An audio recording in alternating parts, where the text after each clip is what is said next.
घोळके वस्ती ते भोजने वस्तीचा रस्ता किंवा या पाटील माळा ते धनवे वस्तीचा जो रस्ता आहे त्या रस्त्यामध्ये लोक अर्ज देऊन आणि विनंत्या करून अक्षरशः दमली तरी देखील यांना ऐकवलं नाही। यांचा पीए मुक्ता आहे आणि पीए भैरा आहे आणि आमदार मुका आहे अशी म्हणायची आम्हाला वेळ आली आणि म्हणून आम्ही पर्यायच बदलला डायरेक्ट।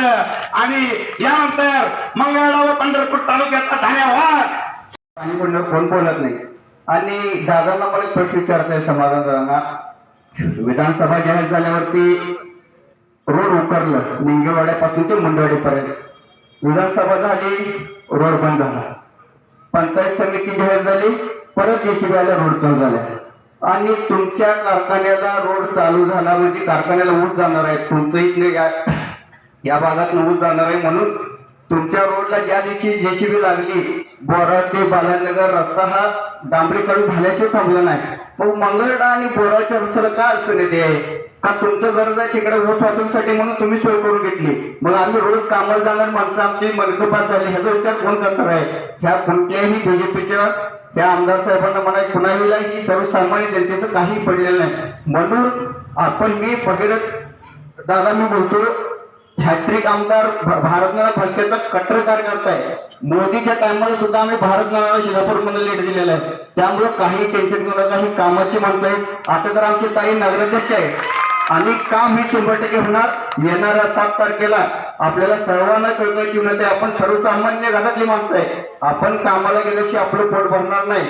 म्हणून आपलं जर काम कोण करणार असेल तर आमचं महावीरप्पा आणि आमची ताई करणार आहे, त्यासाठी मी सगळ्यांना विनंती करतो येणाऱ्या 7 तारखेला रिक्षा आणि बॅगच्या समोरील बटन दाबायचं आहे आणि प्रचंड बहुमताने विजयी करायचं आहे। रस्त्याचा जो प्रश्न या ठिकाणी उपस्थित झालेला आहे, आज कोणता बी रस्ता असू द्या, भगीरथाचा कुठला बी रस्ता असू द्या, मासुरी पासून सिद्धापूर पर्यंत असेल, मंगळा ते बोरा असेल, भालेवाडी ते तुमचं नंदूर असेल, त्याचबरोबर अंतर्गत रस्ते असतील, आमदार साहेब असतील किंवा भावी जिल्हा परिषद सदस्य म्हणून जे का आज या ठिकाणी निवडणुकीला उभारले त्यांनी सांगावं की या भागातला कुठला रस्ता चांगला आहे, आम्ही त्याला उघड या ठिकाणी पाठिंबा द्यायला आहे। कारण आज जवळजवळ 10 वर्षाला या ठिकाणी कुठलाही रस्ता या ठिकाणी चांगला नाही। आज सोलापूरला जायचं म्हणलं तर या ठिकाणी रस्त्याने जायचं म्हणलं तर चिड येते, मंगळवारला जायचं म्हणलं तर रडू होते, अशा प्रकारची अवस्था या ठिकाणी करून टाकलेली आहे। आज जे आमदार जे नागरिक या ठिकाणी नॉट रिचेबल जे काय म्हणून बोलतायत, आज तुमचा रिचेबल आमदार कुठे आहे? त्या आमदाराला काय दिसत नाही काय चाललेलं आहे? आज जो काही 5,000 कोटीचा निधी आला आहे तो निधी फक्त कागदावरचा मित्रांनो, आज जर तो खराच निधी तर आला असता तर या रस्त्याची पायमुलत या ठिकाणी झाली असती, परंतु अशा प्रकारचं कुठलंही काम या ठिकाणी झालेलं नाही। आज सर्वसामान्यांचा प्रश्न काय मित्रांनो? आज सर्वसामान्यांचा गरजा आहेत अन्न वस्त्र निवारा, या गरजा आपण ताकदीने या ठिकाणी पूर्ण करू शकतो, पण आपला प्रश्न म्हणून काय आहे? आज जे काही आपले बांधव आहेत, जे भूमिहीन शेतकरी आहेत, त्या भूमिहीन शेतकऱ्यांना या ठिकाणी रेशन मिळालं पाहिजे। आज अनेक शेतकरी अनेक नागरिक या ठिकाणी रेशन पासून त्या ठिकाणी वंचित आहेत, त्या लोकांना या ठिकाणी रेशन मिळत नाही। आज सिद्धापूर असेल, तांडूर असेल, तांबडे असेल, या भागामध्ये जवळजवळ 100 ते 500 घरकुल या ठिकाणी मंजूर आहेत, परंतु त्या घरकुलधारकांना या ठिकाणी नदीमधील एकही वाळू तत्काल या ठिकाणी मिळालेलं नाही। आज या ठिकाणी मोदी सरकार चांगलं आहे, हे त्यांच्या दृष्टीने चांगलं आहे, कारण हजारो कोटींचा पॅकेज या ठिकाणी त्यांना येतोय आणि त्या पॅकेजच्या माध्यमातून ह्याचा जो काही पैशाचा धंदा चालू आहे तो धंदा यांचा जोरात चालू आहे, त्या धंद्याच्या जीवावर यांच्या निवडणुका होत आहेत मित्रांनो। आज मोफत वाळू देण्याचा या ठिकाणी जी.आर. काढला, परंतु कुठल्याही घरकुलधारकाला या ठिकाणी 5 वर्षामध्ये एक वाळू तत्काल भेटला नाही। आज वाळू देण्याचं काम सुद्धा या आमदारांचं काम आहे, परंतु या आमदारांना कुठलाही वाळू तत्काल या ठिकाणी मित्रांनो दिलेलं नाही। याचबरोबर या भागातील प्राथमिक आरोग्य केंद्राला प्रश्न असत, त्या प्राथमिक आरोग्य केंद्रामध्ये या ठिकाणी डिलिव्हरीची या ठिकाणी व्यवस्था नाही, सिझरिंगची व्यवस्था नाही, त्यामुळे या ठिकाणच्या भागातील लोकांनी या ठिकाणी खाजगी दवाखान्याचा या ठिकाणी आधार घ्यावा लागतोय आणि खाजगी दवाखान्याच्या माध्यमातून या ठिकाणी लाखो रुपये आमच्या शेतकरी बांधवांच्या ठिकाणी दिले जातात। त्याचबरोबर प्राथमिक शाळेचा या ठिकाणी दर्जा खालवलेला मित्रांनो, जिल्हा परिषद शाळेच्या माध्यमातून या ठिकाणी आमची गरीब मुलं या ठिकाणी शाळा शिकतात, परंतु जिल्हा परिषद शाळेमध्ये जर शिक्षण नसतील तर त्या विद्यार्थ्यांनी शिक्षण घ्यायचं कसं? आज आमचा राब करणारा बाप या ठिकाणी आपल्या विद्यार्थ्यांना चांगलं शिक्षण देऊ शकत नाही। ज्या गांधीजीनं गावाकडे चला म्हणून जो संदेश शिक्षण मिळालं पाहिजे, सगळ्यापर्यंत आरोग्य मिळालं पाहिजे, पण त्या जर सुविधा त्या ठिकाणी उपलब्ध होत नसतील तर यांना काय चालायचं घेऊन आज रस्त्याच्या माध्यमातून शिवसेनेच्या वतीने असतील किंवा प्रहारच्या माध्यमातून असून अनेक वेळा आम्ही आंदोलन केली, परंतु या रस्त्याबाबत आमदारकडून कुठल्याही प्रकारची या ठिकाणी दखल घेण्यात आलेली नाही, ही शोकांतिक आहे. परवाच आमचे शिवसेनेच्या जिल्हा संघटक अमोक्षित काकणकी यांनी पीडब्ल्यूच्या अधिकाऱ्यावरती दुधाने अभिषेक घातला की बाबा त्या रस्त्यावरती जे काही काम चालू आहे त्या रस्त्याच्या कामाची धूळ या ठिकाणी येणार नागरिकांना आपल्या डोळ्यामध्ये. त्या ठिकाणी किमान पाणी तर मार.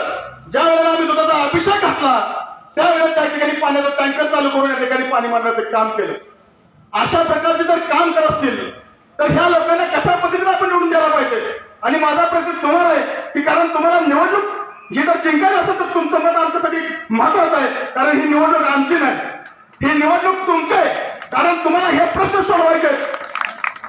आज सर्वसामान्यांचे प्रश्न घेऊन या ठिकाणी उत्तराला कोण तयार नाही. ह्यांच्या गोष्टी वेगळ्याच. आज तिकडनं पालकमंत्री येतो काय, प्रत्येकाला 20,000 कोटी रुपये देतो काय वेगळ्याच गोष्टी बोलल्या जातात, परंतु सर्वसामान्यांचे जे काही प्रश्न आहेत, मूलभूत प्रश्न आहेत, त्या प्रश्नावरती ना पालकमंत्री बोलायला तयार आहे, ना मुख्यमंत्री बोलायला तयार आहे, ना आमदार बोलायला तयार आहे. आज दिल्लीपासून गल्लीपर्यंत त्यांची सत्ता आहे, परंतु आज आमच्या भागातील अनेक नागरिक या ठिकाणी घरकुलचा प्रश्न असेल. आज बऱ्याच लोकांना या ठिकाणी दादा राहायला जागा नाही, नावाने कुठल्या प्रकारची कोणत्या जमीन नाही, अशी लोक या ठिकाणी गावठांमध्ये गावांमध्ये या ठिकाणी राहतात. आज आयुष्यभराची पुंजी त्यांनी घरामध्ये घातलेली आहे, परंतु त्या घरांना या ठिकाणी मंजूर देण्याचं काम यांच्यातून होत नाही. आज कोट्यावधी निधी तू मंजूर करताल त्याबद्दल तू मत नाही, परंतु जो सर्वसामान्यांचा प्रश्न आहे, घरकुलचा असेल किंवा घराचा प्रश्न असेल तो पहिल्यांदा कायम करावा.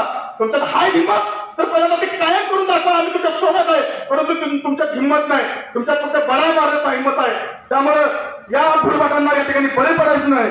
येत्या 7 तारखेला जे आमचे भावी जिल्हा परिषद सदस्य आहेत महावीरभाऊ ठेंगील आणि जिल्हा पंचायत समिती सदस्य या ठिकाणी सारिकाताई यांना भरघोस मताने या ठिकाणी विजय करून या ठिकाणी जाहीर सभा पुन्हा एकदा दादा तुमच्याच या ठिकाणी पाहिल्याने घेणार आहे अशी या ठिकाणी विनंती करतो आणि माझ्या वक्तव्य संपवतो. जय हिंद, जय महाराष्ट्र. निवडून गेलेल्या इथल्या झडपीच्या सदस्याने आणि पंचायत समितीच्या सदस्याने आणि त्या पंचायत समितीमध्ये ज्या 5 वर्ष त्या ठिकाणी सत्ताधाऱ्यांनी तालुक्याच्या लोकप्रतिनिधींनी या निवडणुकीच्या निमित्तानं प्रचार सभेच्या निमित्तानं या भागातल्या लोकांच्यासाठी नागरिकांच्यासाठी पंचायत समितीच्या माध्यमातून काय काम केलं, कोणती योजना आणली, तुम्ही किती त्या ठिकाणी गावाला निधी दिला, मग बोरा असेल आजूबाजूच्या परिसरात, हे खऱ्या अर्थानं बंधू या प्रचार सभेच्या निमित्तानं सांगायला पाहिजे होतं.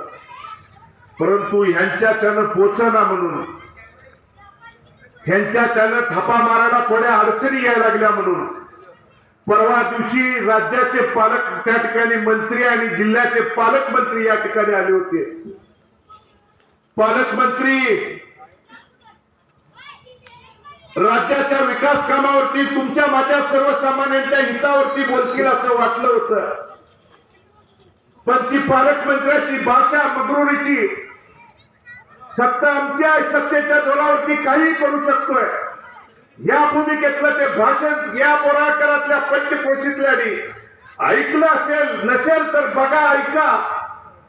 त्यांनी सांगितलं बंधूंनो की आम्ही 1 वर्षात 30 लाख घरकुलं दिलेत. किती? 30 लाख. आम्ही परवा दिवशीपासून शोधतोय 30 लाखातली आपल्या मंगळवेढ्याला किती आली, मंगळवेढ्यातल्या बोरा गावात किती त्या ठिकाणी आले. अरे एकीकडे लाखोच्या कोटीच्या त्या ठिकाणी संख्या आणि आकडे तुम्ही आम्हाला सांगता. तुम्ही 50,000 रुपयाचं घरकुलाला अनुदान त्या ठिकाणी जाहीर केलं याच सरकारने. याच जे केंद्रात आमचं सरकार आहे, राज्यात आमचा आणि पंचायत समिती आणि जिल्हा परिषद देखील आम्हाला द्या. अरे का द्या? 50,000 रुपये तुम्ही त्या ठिकाणी अनुदान डिक्लेअर केल्यानंतर किती घरकुल लाभार्थ्याला ते 50,000 रुपयाचं अनुदान मिळालं? घरकुलधारकांना 5 ब्रास वाळू मोफत देतो. कुणी सांगितलं? या सरकारनं सांगितलं होतं ना. किती नागरिकांना त्या ठिकाणी घरकुल लाभार्थ्यांना 5 ब्रास वाळू त्या ठिकाणी मिळाली बंधू. त्याचबरोबर घरकुल लाभार्थ्यांना जर स्वतःची जमीन जागा नसेल तर गायरानाची जमीन सरकार त्या ठिकाणी सरकार उतारा असणारी जमीन त्या ठिकाणी आणि अर्धा गुंठा त्या ठिकाणी त्या लाभार्थ्यांना देऊ म्हणून या सरकारचाच अध्यादेश आहे. का तुम्ही त्या ठिकाणी त्या लाभार्थ्याला देऊ शकला नाही आजपर्यंत, हे खऱ्या अर्थानं पालकमंत्र्यांनी याच बोराळगावामध्ये येऊन परवा दिवशी सांगायला पाहिजे होतं. परंतु सांगण्यासारखं बदलून त्या ठिकाणी काय नाही. पालकमंत्र्यांनी राज्याच्या विकासावर, आपल्या भागातल्या विकासावरती बोलायला पाहिजे होतं. आमदारांच्या ठिकाणी गेल्या वर्षीपासून या आमदारांचे आकडे आपण बघतोय, ऐकतोय. विधानसभेच्या वेळी 3,500 कोटीच्या विकासाचा आकडा परवा दिवशी 5,000 कोटीवरती गेलाय. किती? 5,000. मी फक्त बोलेपर्यंत तुम्ही कागद आणि पेन असेल तर 5,000 कोटीवर तुम्ही लिहून दाखवा शून्य किती आहेत त्या 5,000. 5 वर ही अशा पद्धतीची कोटीची उड्डाणं या तालुक्यातल्या तमाम मायबाप जनतेला बदलून ऐकावं लागतात. आणि मग वर्षापूर्वी जे तुम्हीच सांगितलं की विधानसभेची निवडणूक आली की माचुरूकडून येणारा बोराळ रस्ता बघा, बोराळवरून मंगळवेढ्याला जाणारा रस्ता बघा, बोराळवरून आरळी बघा, बोराळवरून त्या ठिकाणी मग पलीकडे बालाजीनगरला जाणारा रस्ता बघा. हीच परिस्थिती गेल्या वर्षी पण तीच होती. बदलू निवडणूक आली का त्या ठिकाणी यांचे JCB त्या ठिकाणी काय डांबर डबे त्या ठिकाणी येऊन पडतायत. का तुम्ही त्या ठिकाणी प्रचार सभेला आल्यानंतर प्रश्न विचारता कामा नाही. आणि ठेकेदार कोण? मेन ठेकेदार आमदार आणि सब ठेकेदार हा पुढचा झेडपीचा उमेदवार. खराय का खोटा आहे? आणि मग केलेली कामं 2 महिन्याच्या आत जर उकरत असतील, निघून त्या ठिकाणी खराब होत असतील तर जा कुणाला विचारायचा बंधूनो. आणि हीच माणसं उद्या जिल्हा परिषदेला तुम्हाला त्या ठिकाणी मत मागायला येतील. चुकून जरी विधानसभेसारखी उद्या 7 तारखेला चूक केली तर त्या ठिकाणी रस्ते होणारच नाही. येऊन एक रिक्षा फिरेल, हा अमुक आमचा रस्ता कॉन्क्रिटीकरण झाला, होईल का नाही तो त्या ठिकाणी विचारायचा नाही. कारण सरकार त्यांचं आहे म्हणून त्या ठिकाणी दबेलशाहीची भाषा आणि मगरूरची भाषा बोलणारी माणसं बदलून त्याच भाषणात पालकमंत्री बोलताना एक तिथला कार्यकर्ता उठला आणि काय बोलला की त्या ठिकाणी आमच्या नदीला पाणी नाही म्हणून सांगितलं. पालकमंत्र्यांनी लगेच लोकांच्या पुढे सांगितलं उद्याच्या उद्या सोडायला सांगतो. म्हणले का नाही? ऐकले का नाही तुम्ही? म्हणले ना. आज 3रा दिवस आहे त्यांनी येऊन गावात. आज पेपरला त्या ठिकाणी आलं 28 फेब्रुवारी नंतर पाणी येईल, म्हणजे 1 मार्चला त्या ठिकाणी सुटेल. कारण काय आहे बंधू, याचं तुम्ही तपासलं का? आज लोकांच्या पुढे पालकमंत्री उद्या सोडतो म्हणणारे पालकमंत्री, याचं कारण आहे बंधू, तो वाळूचा जो ठेका चालू आहे ना, त्या पालकमंत्र्यांच्या आमदारांच्या बगलबच्च्या स्वतःच्या नावावरती त्यांचे त्या ठिकाणी ठेके आहेत. आणि शेतकऱ्यांच्यासाठी पाणी सोडलं तर ह्यांचा वाळूचा ठेका बंद होईल बंधूनो. शेतकऱ्याच्या शेतात पाणी नाही गेलं तरी चालेल, नागरिकांच्या दारात घरात त्या ठिकाणी प्यायला पाणी नाही गेलं तरी चालेल. आम्ही वाळूचा ठेका चालवून बगलबच्च्याने आम्ही त्या ठिकाणी कोट्यवधी रुपयाच्या इस्टेट कमवू, शेतकरी मेला तरी हरकत नाही, ही भूमिका मानणारे पालकमंत्री आणि आमदार उद्याच्या 7 तारखेला ही चुकीची प्रवृत्ती निवडून द्यायची का हे विचारायला बंधूंनो मी तुमच्या आज गावामध्ये आलो. आणि म्हणून बंधूंनो